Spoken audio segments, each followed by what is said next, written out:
The UK government is set to make waves in the financial world by exploring blockchain-based digital bonds, aiming to modernise debt trading and improve efficiency. Expected to be announced by Chancellor Rachel Reeves, this move would mark a historic use of blockchain for public finance, potentially offering crypto users a more accessible and transparent way to invest in government bonds. If approved, this initiative could bridge traditional finance and blockchain, signalling a new era for regulated digital assets. Hi everybody and welcome again to the latest episode of Enter Crypto with me, Chris Kenyon. Now in today's video we're going to be talking about government debt.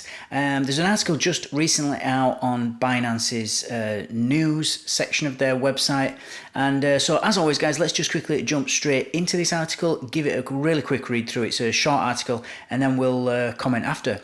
So according to O'Daily, the United Kingdom is preparing to issue digital government bonds within the next 2 years. This initiative is expected to be announced by Chancellor Rachel Reeves during her speech at Mansion House in London's financial district on Thursday. Traditionally, this forum is used by the Chancellor to unveil policies supporting the financial sector. The new Labour government is focused on modernising financial markets and is currently exploring the use of blockchain technology to tokenise government debt. This approach aims to make the trading of government bonds faster and more cost-effective.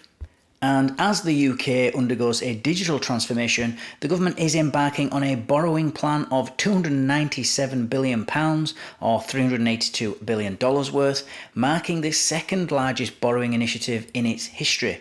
Sales are anticipated to remain high in the coming years. Insiders are suggesting that legislative approval from Parliament may be required to proceed with blockchain-based sales, and the UK Treasury has declined to comment on these developments.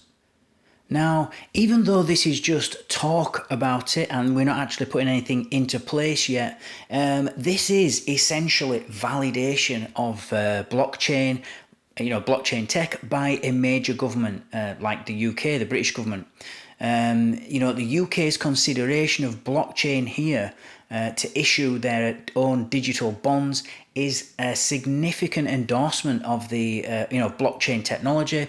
And so if a government as prominent as the UK adopts blockchain for large scale projects like this, it can only boost the credibility of blockchain and it'll reinforce its potential beyond just cryptocurrencies. And this can also have a domino effect, and it can end up encouraging further adoption of blockchain tech by then private firms and even other governments outside. We're going to have increased accessibility and market efficiency. Tokenizing bonds on a blockchain will simplify access to government bonds. It's going to make it easier for smaller investors, including crypto users, to buy and trade them. And with blockchain's transparency and security, its cost efficiency, it'll make these assets much more appealing as stable investments, particularly in times of market volatility. And we're also, in this article, talking about legislative approval from the UK Parliament. This will provide a roadmap for regulated blockchain adoption, and it is just going to it's going to influence broader crypto regulation as well. And so this particular project, putting this government debt on the blockchain will set a precedent, and that's going to possibly lead to a more widespread acceptance, clearer guidelines on how blockchain can be integrated within TradFi. And so really this article is highlighting a pivotal moment in this intersection of traditional finance and blockchain, where in this case you've got a central government that is issuing bonds using digital assets. This is a shift in how governments have approached debt markets historically. They've never used this type of tech before. And, if it's successful, if it works out, then it's going to end up leading to similar innovations globally. You're going to see copycats all over the world, other governments, smaller governments than the UK, looking at this and watching and thinking, why don't we do this? And another great thing about this as well is it puts to bed this narrative that crypto is this kind of alternative financial tool, but when in fact it's going to be an essential element in mainstream financial systems. So we're seeing this huge step towards integrating decentralized technology, using blockchain along with these centralized regulatory frameworks. Now, I understand that the UK Treasury has not commented. They've just put right at the bottom of this article.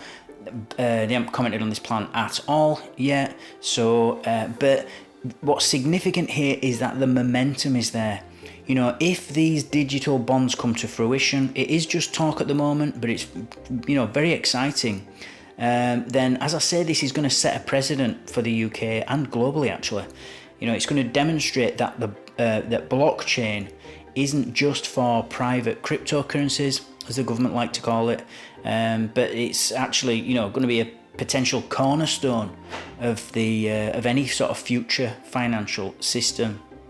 That's what I've got for you today, guys. As always, thank you for watching, thank you for listening. Don't forget to like, subscribe, and click on that notifications bell so that you don't miss out on any future updates, and I'll see you all tomorrow. Take care.